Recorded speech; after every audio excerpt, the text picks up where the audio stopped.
Hi, this is Dominic from Paphos Life, and in today's film we're having a drive around Kato Paphos, starting at the SODAP Beach, and then we're just going for a wander. So let's have the map up first of all, and we're going to go drive down Poseidonus Avenue all the way to the harbour. Then we're going to come back up on ourselves and go through Bar Street. Then we're going to go down Limnaria Gardens and across to Fabrica Hill. And then we're going to come back to the Kings Avenue Mall roundabout and down to St Paul's Pillar area.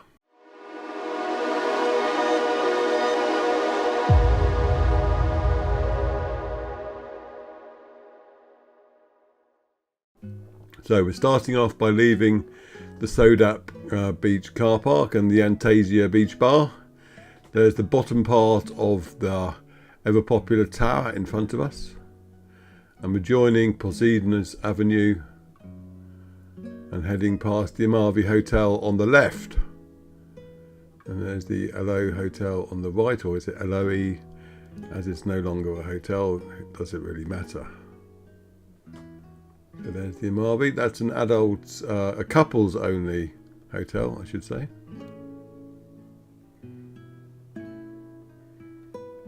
And after that you'll have the very popular Alexander the Great Hotel, and there he is on his horse on that statue on the left, and you got lots of shops and restaurants on the right. Yeah, I walked up here recently, and you definitely don't want to ignore the restaurants you have up here on the right, because there are quite a few of them, and they, by all accounts, they're very good. So give them a look if you're in the area. And you've got the Almira Hotel on the left now. And coming up on the right is the Kato Paphos renovations work still going on. There were a couple of people doing something to it at the moment. I think it's to do with the water feature that they're building. But other than that, it was fairly quiet. And finally, on the hotel front, you have the Annabelle on the left. Well, when I say finally, I mean as far as the hotel strip is concerned.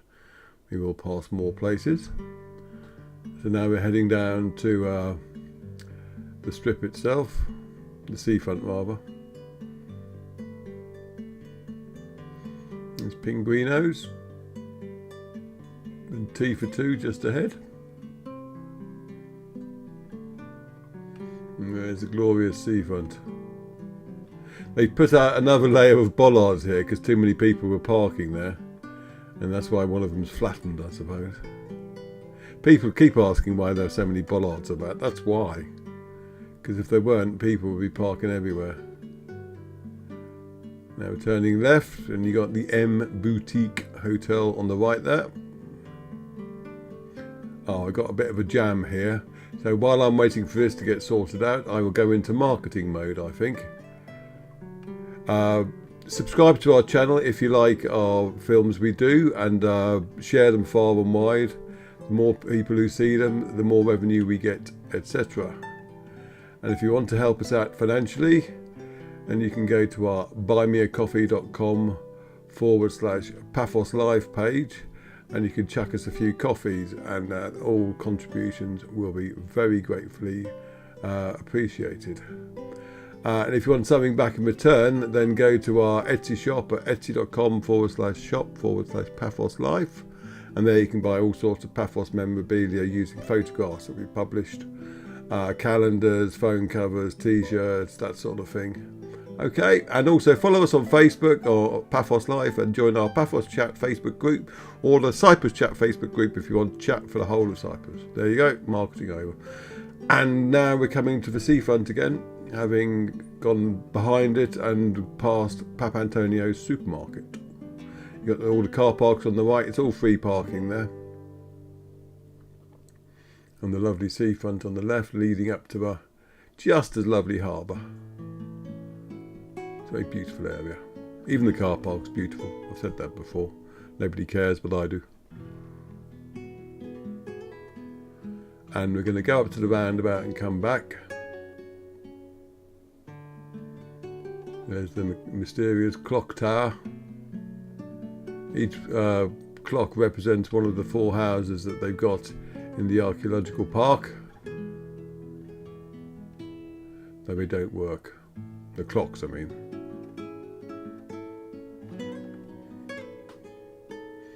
And there's the seafront view again from the other side. A little bit cloudy. I'd flown my drones by this point. It's a bit weird actually, because I was referencing then something I said in the previous film, which you won't be seeing that ever film till later in the week. So there you go. But yes, I'd just been flying the drone at SODAP Beach area. Nice breeze to help it on its way.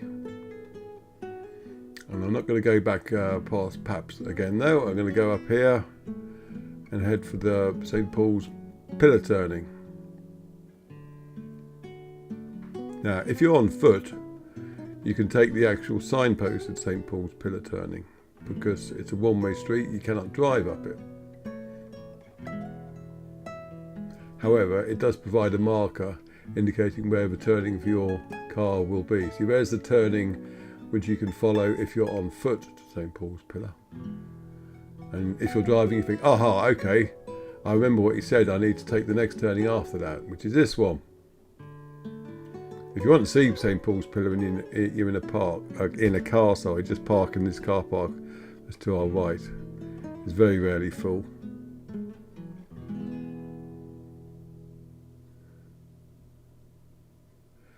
And up here on the right is St. Paul's pillar and numerous, I think they're Turkish baths. I could be wrong though. They could be basilicas. I say that because the term basilica is has a bit of a broad meaning. Sometimes it's a church, sometimes it's just a market area. Though in Cyprus there's a fair bit, there's probably a church. Now we're coming through Kato Paphos now to the little fountain. And I want to drive that, look at this guy, oh, I go down the wrong way on the wrong way street. And I want to turn up Bar Street there, not that one. According to Google Maps, this is actually the start of Bar Street here. And when these ladies get out the way, I will be able to drive down there.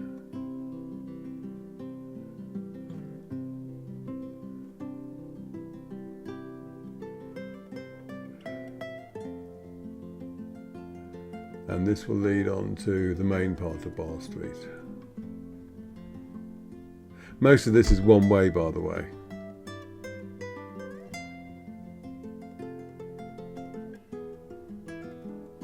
He's trying to go, I think he'd park there actually, that one on the right.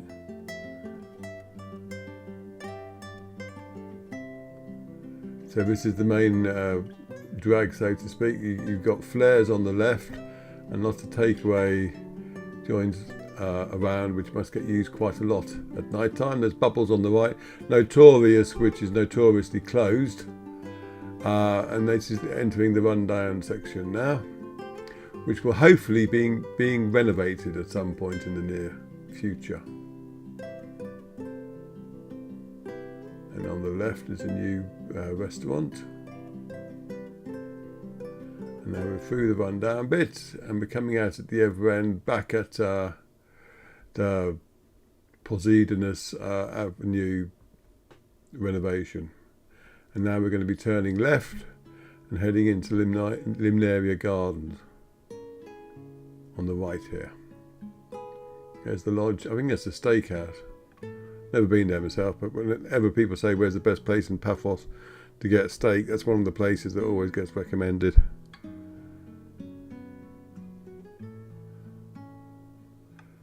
Right, presumably the gardens mentioned in the name, Limnaria Gardens, is the thing on the right here. There are a few picnic benches there. There's also a fenced off area. I believe that's a river, or stream rather, that runs through Paphos. It's the one that goes up near the stadium roundabout, and to the right of the Neon Mall, that gorge that they got there was caused by that little river there, believe it or not. Definitely punching above its weight.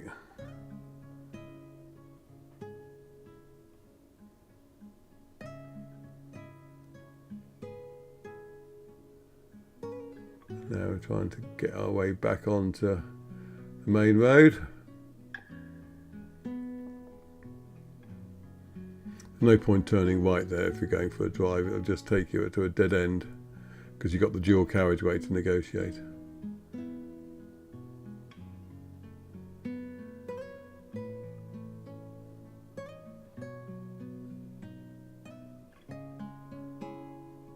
So now we're going to be going right here.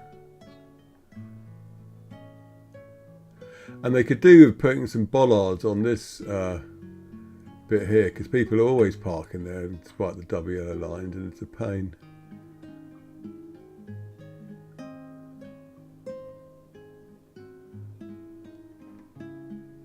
Especially when there's a little car park on the right there. But hey ho and all that. Right, we're going down towards Fabrica Hill now.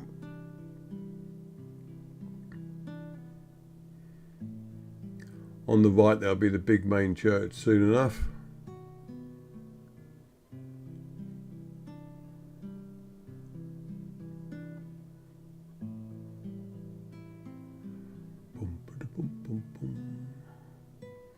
And the turnings on the left will take you back into Kato Paphos at numerous places. I remember when we first moved here, driving around Kato Paphos was a nightmare for us. We kept getting lost and going up dead ends. But it's, as soon as we realised that it's basically surrounded by dual carriageways or major roads on each side, it doesn't really matter how lost you get, you're never going to end up that far away from your destination. There's Fabrica Hill straight ahead. And we're going out to the main dual carriageway now.